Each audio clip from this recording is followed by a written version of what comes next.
The moment the front door clicked shut, my entire world shattered into pieces. I stood in my sister's living room, listening to the taxi pull away from the curb. Brooke and Jared were gone, off to their Caribbean cruise, 5 days of sunshine and umbrella drinks while I babysat their daughter. I turned around with a smile, ready to ask Nola what she wanted to do first. Maybe we could bake cookies, watch a movie, read together like we always did. But Nola wasn't reaching for her iPad. She wasn't typing out a message for the text-to-speech app to read aloud. She was just standing there, staring at me with an intensity I had never seen in her 8 years of life. And then my niece, the child I believed was born mute, the little girl who hadn't made a single sound since she was a toddler, opened her mouth. "Auntie, don't drink the tea Mom made. She plotted something bad." Her voice was clear, perfect, like she'd been speaking her whole life. My blood turned to ice water in my veins. Let me back up about 6 hours because I need you to understand how I got here, how I ended up standing in my sister's house, discovering that everything I thought I knew about my family was a carefully constructed lie. My name is Lisa Rames. I'm 32 years old. I work as an accountant at a mid-sized firm in Columbus, Ohio. Exciting stuff, I know. While other people dream about exotic vacations and romantic adventures, I dream about perfectly balanced spreadsheets. My therapist says I use numbers to feel in control. My therapist is probably right. That morning started normally enough. Saturday, coffee, quiet apartment. I was actually enjoying the peace when my phone rang. Brooke, my older sister. 6 years between us, but sometimes it felt like 60. Her voice was honey sweet, which should have been my first warning sign. Brooke only used that voice when she wanted something. "Lisa, I have the biggest favor to ask." Turns out she and Jared had booked an anniversary cruise. 5 days, Caribbean, very romantic, very last minute, and they needed someone to watch Nola. "Of course," I said, because that's what I always said to Brooke. I'd love to spend time with her, and I meant it. I genuinely adored my niece. Even though communicating through an iPad was sometimes exhausting, there was something special about Nola. She had these big, watchful eyes that seemed to absorb everything. When I read to her, she'd lean against my shoulder, and I could feel her relaxing, like my voice was a safe place. See, Nola was born with a rare condition. At least, that's what Brooke always told everyone.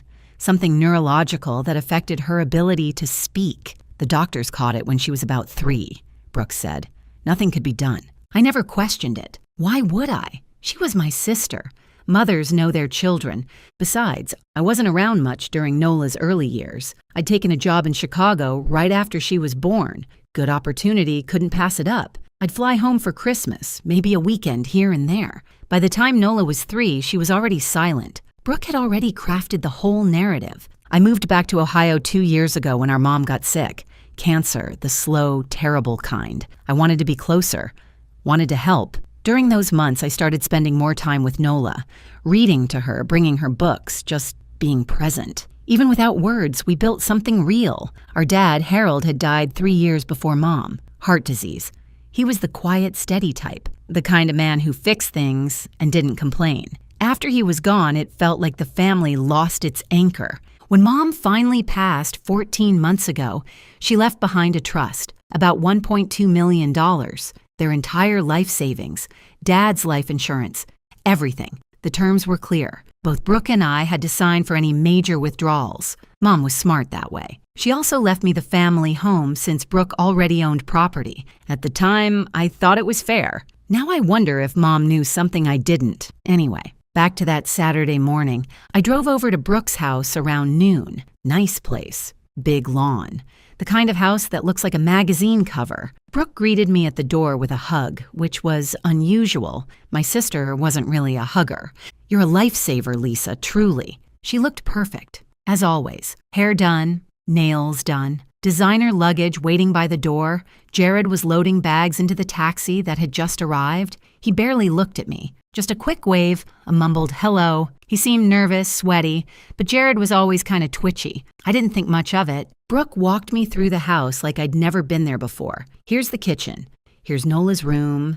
Here's the remote for the TV. And then she opened the refrigerator and pulled out a large thermos with a yellow lid. "I made this for you," she said, pressing it into my hands. "Herbal tea for stress. You look tired, Lisa. You've been working too hard. Something about the way she said it felt off, too insistent. But I smiled and thanked her, because that's what I did with Brooke. I smiled and thanked her and never pushed back. She had always been the one with the solutions, even when I didn't ask for them. When I went through a bad breakup at 25, Brooke's prescription was lavender oil, green juice, and a vision board covered in George Clooney pictures. Manifest your future husband, she'd said. I still have trust issues with vision boards. The taxi honked. Brooke hugged me again. 2 hugs in one day, definitely weird, and rushed out the door. Jared followed without a word. I watched them climb into the car, watched it pull away. Then I closed the front door, turned around, and found Nola standing there, looking at me like she was about to tell me the world was ending. Auntie, don't drink the tea Mom made. She plotted something bad. I couldn't breathe, couldn't think. The thermos was still in my hands, suddenly feeling like a bomb. My niece, who I believed was born mute, had just spoken to me in a perfect, clear voice, and she was warning me that my own sister was trying to poison me. Before we continue, if you're enjoying this story, please hit that subscribe button and tell me in the comments where you're watching from and what time it is there. I read every single comment, and your support truly means the world to me. Now, back to what happened next. I set the thermos down on the counter like it was radioactive. My hands were shaking so badly I nearly dropped it. Then I turned back to Nola and sank down to my knees, bringing myself to her eye level. "Nola," I whispered, you can talk?" She nodded. Her eyes were huge, scared, but there was something fierce in them too, something determined. "I always could, Auntie. Mommy made me stop." The room tilted. I had to put a hand on the floor to steady myself. "What do you mean, made you stop?" And that's when my 8-year-old niece told me a story that ripped apart everything I thought I knew about my family. Nola wasn't born mute. She never had a neurological condition. That was a lie my sister had been telling for 5 years. Until she was 3, Nola talked like any normal toddler. She said her first words, learned new ones every day, sang songs, asked a million questions, said, "I love you" at bedtime. Then one afternoon, everything changed. Nola was playing upstairs in her room. She got thirsty, so she crept downstairs to get some juice. Mommy was in the kitchen, talking on the phone. She didn't notice the little girl standing in the doorway. Nola heard words. Most of them she didn't understand, but some of them she recognized. Aunt Lisa, money, out of the picture. When Daddy's gone, then Mom, and then we get everything. She trusts me completely. She's so stupid. Nola was 3 years old.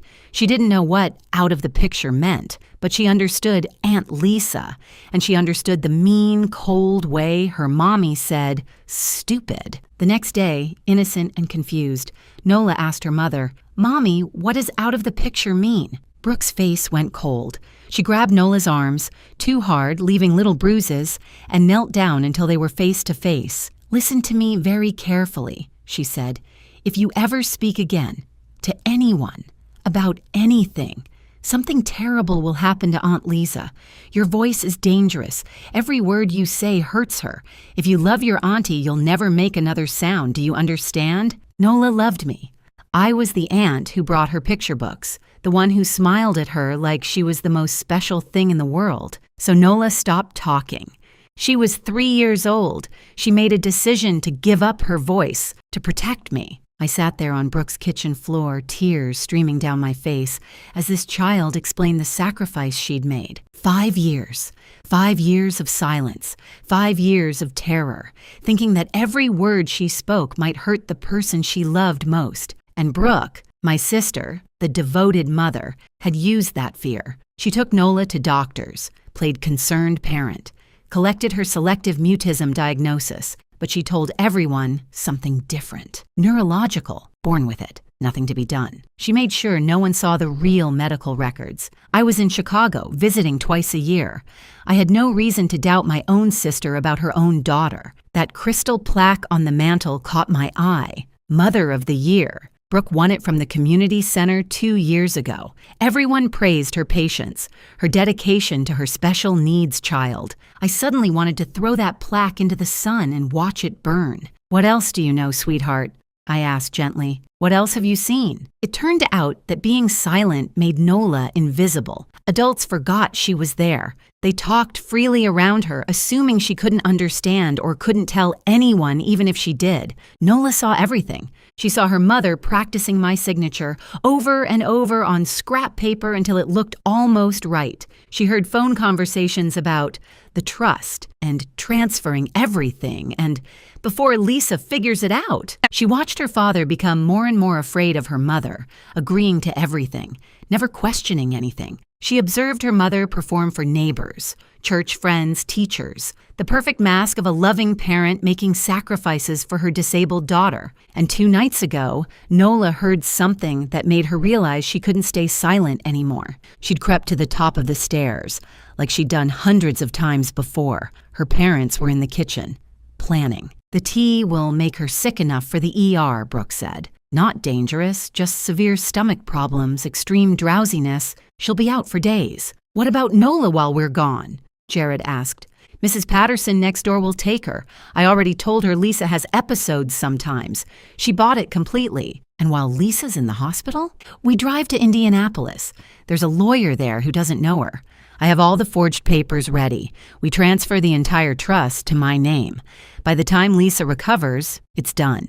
She'll never be able to prove anything. No cruise, no Caribbean vacation. Just a scheme to poison me, forge my signature, and steal over $1 million.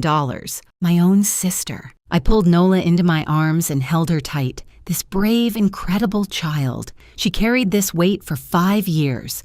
She watched her mother lie to everyone, and when it truly mattered, she found the courage to break her silence. You saved me, I whispered into her hair.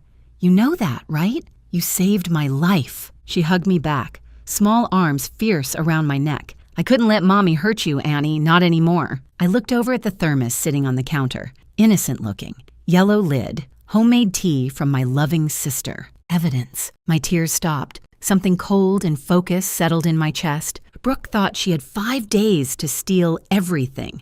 She thought I'd be lying in a hospital bed too sick to stop her. She was very, very wrong. The first call I made was to Gwen Mercer. Gwen and I met in college.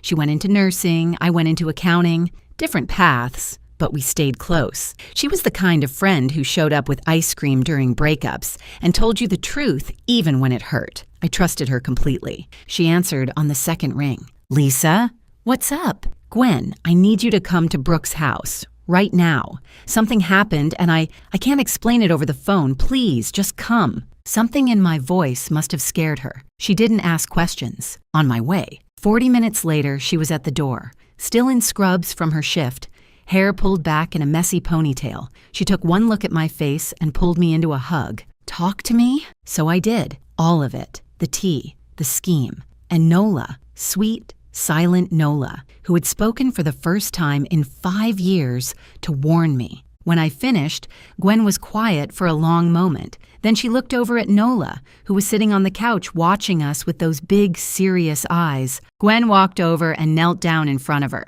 You're the bravest kid I've ever met, she said softly. You know that? Nola almost smiled. Gwen stood up. All business now. Okay, first things first. That tea needs to be tested. I know someone at the hospital lab. She can run a rush analysis tonight. If there's anything wrong with it, we'll know by morning. She pulled on latex gloves. She actually had some in her purse, because of course she did, and carefully took a sample from the thermos, sealed it in a small container. What kind of person poisons tea? She muttered, shaking her head. I always knew Brooke was off. Remember when she told you that haircut made your face look less round? That wasn't a compliment. That was psychological warfare in sister format. I almost laughed. Almost. Now, Gwen continued, what else do you have? There's got to be more evidence if she's been running this scam. I looked at Nola. Honey, you said you know where Mommy keeps important papers? She nodded and climbed off the couch. In the office. There's a locked drawer. I know the code. How do you know the code? I watched her type it. Lots of times, she never noticed me. A small, sad pause. Nobody ever notices the quiet kid. She led us to Brooke's home office, a neat, carefully decorated room that looked like it belonged in a magazine. There was a large desk with a computer, filing cabinets, and one drawer with a digital lock. 0315, Nola said. March 15th, their wedding anniversary. Of course. Brooke would use something sentimental. Made her feel clever. I punched in the code. The drawer clicked open. What we found inside made my stomach turn. First, bank authorization forms with my signature. Except it wasn't my signature. It was close. Really close, but I could see the difference immediately. The loop on my capital L was wrong. Anyone who knew my handwriting would notice. Brooke had practiced, but she wasn't perfect. Second, bank statements from the trust account. 14 months of activity.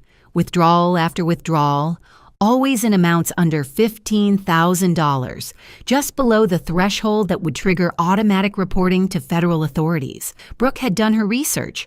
The total, roughly $180,000. Gone. Stolen by my own sister, while I trusted her completely. Third, printed emails between Brooke and an attorney in Indianapolis named Warren Drucker. They discussed emergency transfer of trust assets and referenced my mental instability and inability to manage finances. The meeting was scheduled for day 4, exactly when the cruise was supposed to be in full swing. Fourth, and this one nearly broke me, a file labeled Lisa Mental health concerns. Inside were pages of notes in Brooke's handwriting, dated entries describing my erratic behavior, my depression, my paranoid episodes, complete fabrications, all of it. She was building a paper trail, preparing to paint me as mentally unfit in case I ever challenged the fraud. My own sister was planning to call me crazy, to destroy my credibility, to take everything and leave me with nothing, not even my reputation. Gwen photographed every single document, every page, every date. This is premeditated fraud, she said grimly. This isn't some impulsive thing. She's been planning this for over a year. I was already organizing the information in my head, accountant brain kicking in, dates, patterns, the amount withdrawn each month, the signatures that didn't quite match. Numbers don't lie. And these numbers told a very clear story. Then Gwen's phone buzzed. Her contact at the lab, working the overnight shift, had rushed the T-analysis. The results, a concentrated combination of a powerful laxative compound and a sedative herb, not lethal, but absolutely incapacitating. Anyone who drank it would be violently ill and barely conscious for 48 to 72 hours. Hospital-level sick. Exactly like Nola said, Brooke wasn't trying to kill me. She was too smart for that. She just needed me out of commission long enough to steal everything. I thought about my emergency savings account, $8,000 tucked away in a separate bank that nobody knew about. A financial advisor told me years ago to always have walk-away money. I'd followed that advice quietly, never mentioning it to family. Now that money was going to fund my fight. Sometimes boring financial planning saves your life. There was one more call to make. Kevin Calloway. We were in the same study group in college. He went to law school while I went into accounting. Now he was an assistant prosecutor in Franklin County. I called him, explained everything. When I finished, there was a long silence. Lisa, he finally said, this is fraud, forgery, attempted poisoning, and what your sister did to that child. Coercive control, psychological abuse. That's serious, very serious. What do I do? You let me handle the legal side. I'll coordinate with local police and reach out to the FBI. This crosses state lines, which makes it federal. We'll contact the Indianapolis lawyer too. He might be an unwitting participant, or he might be in on it. Either way, we find out. And Brooke, she can't know you're onto her. If she gets spooked, she could disappear with whatever money she has access to. You need to make her think her plan is working perfectly. I looked at the thermos, still sitting on the kitchen counter. I had to pretend I drank it. Pretend I was sick, pretend I was helpless and incapacitated while my sister drove to Indianapolis to rob me. 3 days of acting. The performance of my life. I can do that, I said, and I meant it. Day 2. Time to become an actress. I sat in Brooke's living room, staring at my phone. Nola was beside me on the couch, quiet but watchful. Old habits die hard. Even now that she could speak freely, she still observed everything with those careful eyes. I dialed Brooke's number. It went straight to voicemail, which I expected. If she was really on a cruise, she'd have limited cell service. Of course, she wasn't on a cruise. She was in a hotel in Indianapolis, preparing to steal my inheritance. But I had to play along. I made my voice weak, shaky, pathetic, the kind of voice someone uses when they're barely holding it together. Brooke, something's really wrong. I've been so sick all night, throwing up, dizzy. I can barely stand. I think I need to go to the hospital. Nola's okay. Mrs. Patterson can take her if I have to go to the ER. I'm so sorry to ruin your trip. I'll figure it out. I hung up. My hands were steady. My heart was cold. Gwen, who was sitting across from me, gave me a thumbs up. Oscar-worthy performance.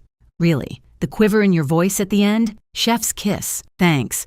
I learned from watching Brooke fake emotions my whole life. 2 hours later, my phone buzzed. A text from Brooke. Not a call. Not a worried voicemail demanding to know which hospital.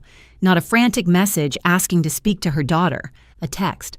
Oh no. Feel better soon. Don't worry about Nola. Mrs. P is great with kids. Rest up and take care of yourself. See you in a few days. I stared at that pink heart emoji for a long time. My sister might have poisoned me. She was actively planning to steal over $1 million from me, and her response was a cartoon heart and an exclamation point. I've seen people put more effort into responding to a wrong number text. At least throw in a concerned face emoji, Brooke. Show some range. She didn't even ask about the hospital, Gwen said, reading over my shoulder. Didn't ask which one. Didn't offer to come home. Didn't ask to talk to Nola. Nope. Your sister is actually a sociopath. I'm starting to think actual sociopaths try harder than this. Over the next few hours, Gwen's husband, who worked in IT, gave us a quick lesson in social media tracking. Turns out, Jared wasn't as careful as Brooke. His Instagram still had location services enabled. He'd posted a selfie at a coffee shop yesterday morning, grinning like an idiot. Geotagged to Indianapolis, Indiana. No beach, no cruise ship, no Caribbean sunset. They were exactly where Nola said they'd be. While Gwen worked on tracking their digital footprint, I went back to the evidence drawer. There had to be more. Brooke was meticulous. She kept records of everything. I found them at the bottom, underneath a stack of old tax returns. Letters, handwritten, dated during our mother's final months. My hands trembled as I read them. They were from Brooke to our mother, Patricia, written while Mom was dying of cancer, while she was weak and scared and fighting for every breath. In these letters, Brooke begged, no, demanded, that Patricia change the will, leave everything to Brooke alone, cut me out completely. Lisa is single. She doesn't have responsibilities like I do. I have a daughter to raise. I need this money. You always favored her anyway.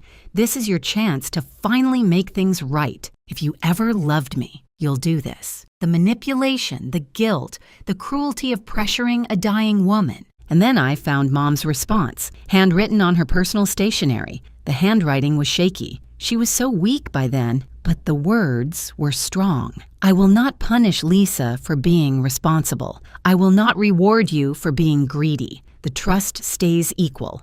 This discussion is over.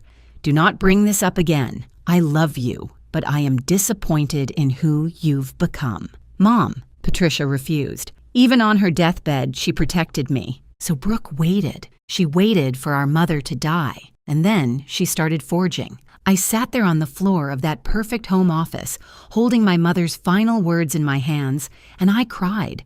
Not for myself, for Mom, for the betrayal she saw in her own daughter before the end. Auntie? Nola's small voice. She'd come to the doorway. Yes, sweetheart? Are those letters from Grandma? Yes. She walked over and sat down next to me on the floor. Her little hand found mine. Grandma told me something once. She said quietly. When Mommy wasn't in the room, she said, watch your mama, little one.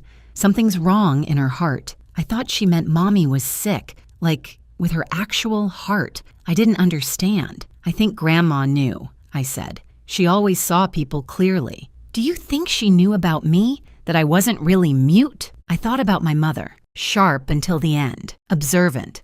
The kind of woman who noticed everything but chose her battles carefully. "I think," I said slowly, "that Grandma trusted me to figure it out eventually, and she trusted you to be brave when it mattered." Nola squeezed my hand. That evening, Kevin Calloway called with updates. The legal machinery was moving faster than I expected.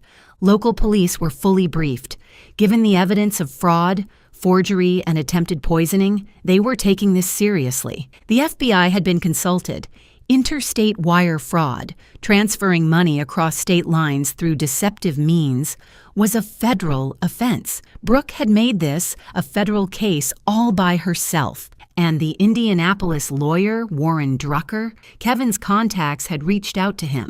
Turns out, Drucker had been having doubts. The signatures on the authorization forms looked slightly off to him. He was already considering canceling the meeting. When authorities explained what was actually happening, he agreed to cooperate fully. The sting was set for day 4. When Brooke and Jared walked into that law office expecting to complete their theft, police would be waiting. "Your job," Kevin reminded me, "is to keep pretending, keep sending sick updates, make her believe everything is going according to plan." So I did. Day 2 text. "Still so sick.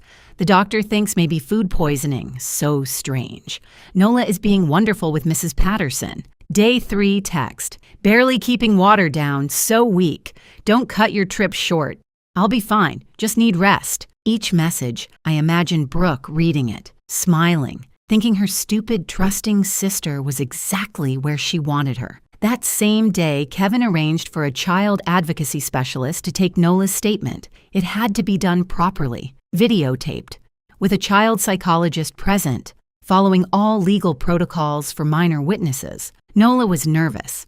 She sat in a chair that was too big for her, feet dangling above the floor. But when the questions started, she sat up straight. She used her voice, still new, still strange, after 5 years of silence, and told them everything. What she heard when she was 3, the threats, the fear, the decision to stop speaking, the years of watching and listening, the night she overheard the plan about the tea. When it was over, she looked at me through the observation window. "That's the most I've talked since I was 3, she said. "My voice is tired, but it feels good, like I've been holding my breath underwater for years, and I finally came up for air. I wanted to run in there and hold her, but I had to wait. Protocols. When they finally let me see her, I hugged her so tight I probably squeezed the air right back out. 'One more day,' I told her. 'Just one more day and this is over.' She nodded against my shoulder. 'One more day.' Day 4. Indianapolis, Indiana, 10:15 in the morning.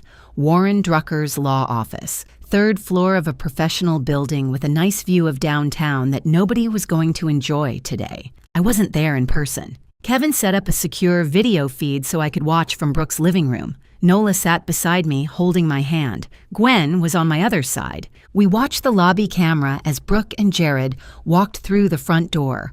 Brooke looked perfect. Professional dress, modest jewelry, concerned expression carefully arranged on her face. She was carrying a leather folder, the same one from her office, I realized, full of forged documents and stolen dreams. Jared looked like he was going to be sick, sweating through his nice shirt, eyes darting around the lobby. He knew something was wrong with this whole scheme. He'd always known, but he was too weak, too scared of his wife to stop it. They approached the receptionist, smiled, gave their names. The receptionist smiled back and led them down a hallway, toward the conference room, where 3 people were waiting. Brooke walked in first, confident, ready to close the deal on the biggest theft of her life. Warren Drucker sat at the head of the table, gray-haired, serious. He didn't smile when she entered, didn't stand to shake her hand. 2 other people sat at the table, a man and a woman, plain clothes, professional. Brooke hesitated in the doorway. "I thought this was a private meeting," she said. That honey, sweet voice again, the one she used when she sensed something was off. Drucker's response was flat. "Mrs. Whitford, please have a seat. These are Detectives Morrison and Park. They have some questions about the documentation you've submitted." Through the video feed, I watched my sister's face, the flicker of confusion, the quick calculation behind her eyes, the decision to brazen it out. She sat down, crossed her legs, folded her hands on the table. "Of course, whatever I can help with. Is there some problem with the paperwork?" Detective Morrison was calm, almost friendly. She asked Brooke to confirm her identity, her relationship to me, her role as co-trustee of our parents' estate. Brooke confirmed everything, smooth, confident. She still thought she could talk her way out. Then Morrison placed 2 documents on the table, side by side. On the left, my signature from the forged authorization forms. On the right, my real signature from verified bank records. Mrs. Whitford, can you explain why these signatures don't match? For just a second, barely a heartbeat, I saw panic flash across Brooke's face. Then the mask slammed back down. My sister has very inconsistent handwriting. She's always been that way. And frankly, she's not, well, mentally. I have documentation about her instability. I can show you. Detective Park cut her off. We've reviewed your documentation. The notes about your sister's supposed mental health issues. He paused. Interesting thing. Her employer describes her as one of the most detail-oriented people they've ever worked with. Her doctor confirms she's in excellent mental and physical health. 3 colleagues provided statements calling her exceptionally stable and trustworthy. The mask was cracking. They don't see her like I do. Family knows the truth. Mrs. Whitford. Morrison's voice was still calm, but there was steel underneath now. We have bank records showing $180,000 in unauthorized withdrawals over 14 months. We have email correspondence with this office discussing emergency trust transfers. We have forensic analysis of your sister's signatures proving forgery. She placed another document on the table. And we have lab results from the tea you prepared. A concentrated combination of sedatives and laxatives, enough to hospitalize someone for days. Jared made a small sound, like a wounded animal. Brooke was frozen. The honey-sweet expression was gone. What was left underneath was something cold and cornered. And then Morrison pulled out a tablet. There's one more piece of evidence we'd like you to hear. She pressed play. A child's voice filled the conference room. Clear, steady, unmistakable. Nola. My mommy told me when I was 3 that if I ever talked again, something bad would happen to Aunt Lisa. She said my voice was dangerous, that every word would hurt her. So I stopped talking. For 5 years to protect my aunt. The recording continued, Nola describing what she'd overheard, the phone call when she was 3, the night before the cruise. Every detail delivered in that careful, serious voice. I couldn't let Mommy hurt Auntie Lisa. She's the only one who ever really saw me. Even when I couldn't talk, she listened. The recording ended. Silence. And if this story has you on the edge of your seat right now, please take just 1 second to hit that like button and subscribe. Your support means absolutely everything to me, and I read every single comment. Now let's finish this. Brooke stared at the tablet like it had grown teeth and bitten her. She's mute. She's been mute since she was 3 years old. She can't talk. This is fabricated. You fabricated. Mrs. Whitford. Detective Morrison's voice was quiet now, almost gentle. The gentleness made it worse. You just confirmed that you believed your daughter couldn't speak, but according to medical records, the real ones, not what you told your family, Nola was diagnosed with selective mutism, a psychological condition, often caused by trauma or fear. She let that sink in. Your daughter stopped speaking because you terrorized her into silence. For 5 years. That's child psychological abuse, added to fraud, forgery, and attempted poisoning. Brooke's face twisted. The mask didn't just crack, it shattered completely. What came out was ugly, raw, the real Brooke, finally visible. She was supposed to stay quiet. She was never supposed to. Brooke, Jared's voice, shaking. Stop talking. Just stop. He turned to the detectives. I want a lawyer, a separate lawyer. I'll cooperate. I'll tell you everything. She planned all of it. The signatures, the transfers, the tea. I was scared of her. I'll testify. Whatever you need. Brooke turned on him with fury that made even the detectives tense. You pathetic coward! After everything I did for us! Mrs. Whitford, Detective Park stood. You're under arrest. Please stand and place your hands behind your back. They read her rights. The handcuffs clicked around her wrists. She was still talking, still trying to explain, to justify, to manipulate. But there was no one left to manipulate. Everyone in that room had seen the evidence. Everyone had heard her own daughter's testimony. She was led out of the conference room, out of the building, into a waiting police car. I watched through the video feed as my sister, the golden child, the perfect mother, the woman who had terrorized a 3-year-old into silence and tried to poison her own sister, disappeared into the back of that car. I felt Nola squeeze my hand. I looked down at her. "It's over," she whispered. "It's over." Gwen let out a long breath. "Well, I guess they'll want that Mother of the Year plaque back. Think we should mail it to her? At her new address? Behind bars?" I almost laughed. Almost. Justice was coming. But there was one more thing I needed to do. 2 weeks later. Franklin County Family Court. The courtroom was small, functional, not the grand dramatic space you see in movies, just a room with fluorescent lights and uncomfortable chairs and a judge's bench that had seen 1,000 broken families. But today, something was being put back together. I sat at the front table in my best professional outfit, the same one I wore to important client meetings. This was more important than any client meeting I'd ever had. Nola sat beside me. She'd picked out her own dress that morning, purple, her favorite color. She'd brushed her own hair. She was nervous, I could tell. Her foot kept bouncing under the table. But she wasn't silent anymore. The judge reviewed the case file. Brooke's arrest. The fraud charges, the forgery, the attempted poisoning, the 5 years of psychological abuse inflicted on a child. Jared had signed away his parental rights in exchange for cooperation with prosecutors. He'd known about everything. He'd done nothing to stop it. He didn't deserve to be Nola's father, and somewhere in that weak, cowardly heart of his, he knew it. The judge looked up from the papers. He was an older man with kind eyes behind wire-rimmed glasses. "I've reviewed the emergency custody petition," he said. "Given the circumstances, the arrest of the mother, the cooperation of the father, and the extensive documentation of psychological abuse, I'm prepared to rule." He turned to look at Nola directly, not at me, at her. "Young lady, I understand you've recently started speaking again after many years of silence. That took tremendous courage." Nola nodded. She was gripping my hand so tight I was losing circulation. "I'd like to ask you directly, in your own words, where would you like to live?" Nola looked at me, then at the judge, then back at me. And then she stood up, 8 years old, 4 feet tall, wearing a purple dress and more bravery than most adults ever manage. "I want to live with my Aunt Lassa," she said.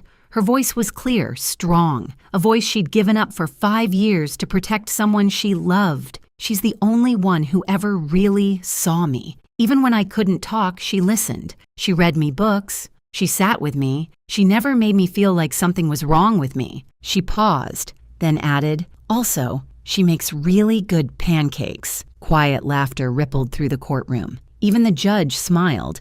He signed the papers. Emergency custody granted to Lisa Rames. Walking out of the courthouse, I couldn't stop looking at Nola. She was chattering away about the courtroom, about what she wanted for lunch, about a bird she saw on the window ledge, about whether we could get a dog someday. 5 years of silence. Now she couldn't stop talking, and I wouldn't have it any other way. That evening, we had dinner in my apartment.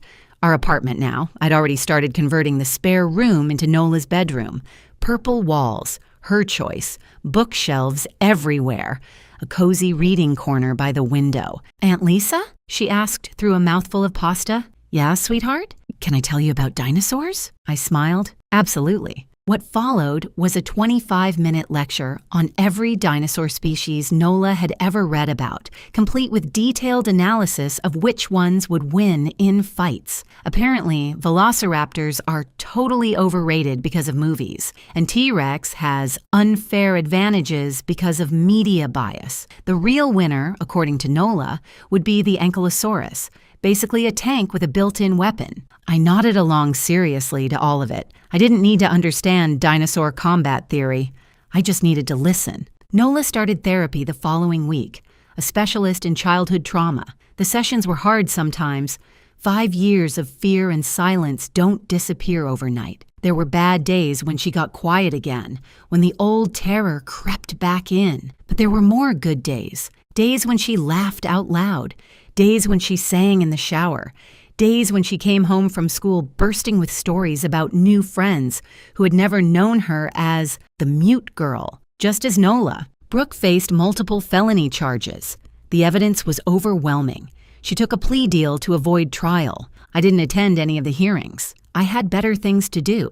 The trust fund was frozen and audited. Most of the stolen money was traced and recovered. I became sole trustee, managing it carefully for our future, mine and Nola's. I sold the family home. Too many memories there, complicated ones. I used part of the proceeds to start an education fund for Nola. The rest went into savings. Walk-away money, multiplied. Sometimes I think about my mother, about that letter she wrote to Brooke, standing firm even while cancer was taking her, about the quiet warning she whispered to her granddaughter, something's wrong in her heart. Patricia Rames saw the truth about her own daughter, and even in death, she protected the people who deserved protection. I like to think she'd be proud of how things turned out. Last Saturday morning, Nola and I had breakfast on my little apartment balcony. Nothing fancy, just pancakes and orange juice and early autumn sunshine. Nola was telling me about a dream she'd had, something about a penguin who could drive a car, a castle made entirely of waffles, and a very polite dragon named Gerald, who apologized every time he accidentally set something on fire. It made absolutely no sense. It was perfect. I sipped my coffee and listened, really listened. This is what family is supposed to sound like. Not silence, not lies, not manipulation and fear. Just this, a kid rambling about waffle castles, morning light through the trees, two people who chose each other sitting together, talking about nothing and everything. Nola paused mid-story and looked at me. Aunt Lisa, thank you for listening, for real listening. Even when I couldn't talk, I reached over and squeezed her hand.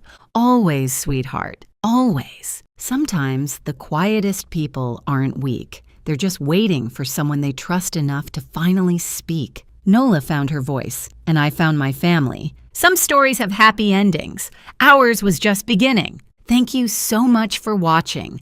More of my most gripping stories are already on your screen. Click one now and don't miss the best part. You will love it. See you in the next story.